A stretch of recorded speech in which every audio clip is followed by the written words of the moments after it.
pike planks on your elbows. So with this motion, we're starting off in a nice, good standard plank and then just lifting our hips up from there while still trying to maintain that neutral spine and then bringing our hips back down to our starting position here. So your starting position is just returning back to a standard plank. Your hips are always in the air and you're just lifting up from there. Let's review our form and how we got here in the first place. So just like a standard plank, we got our elbows right beneath our shoulders here. You're going to tuck your toes up underneath you.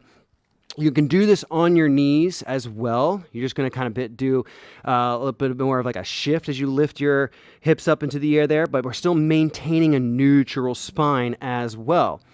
So we also want to keep our forearms parallel on the ground. So it's elbows beneath the shoulders, forearms parallel. And then whether your knees or your toes are on the ground, you're going to squeeze your abdominal muscles to lift the pelvis up into the air, just enough to get that neutral spine through the back of your head and your tailbone. That also means you're going to be keeping your head back in that sort of chin tuck engagement there. So let's say if I'm on my toes here, that's a starting position. From here, I then am going to lift my hips straight up in the air, trying to maintain that neutral spine through the back of my head, my tailbone, and then bring it back down. You can do a slower pace on this, or you can do it a faster pace, whichever you've been instructed for. You can do this either for reps or for time.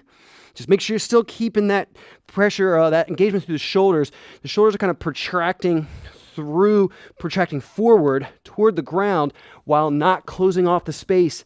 We don't want to close the space between the shoulders and the ears. Keep that space nice and open between the shoulders and the ears as you perform these pike planks.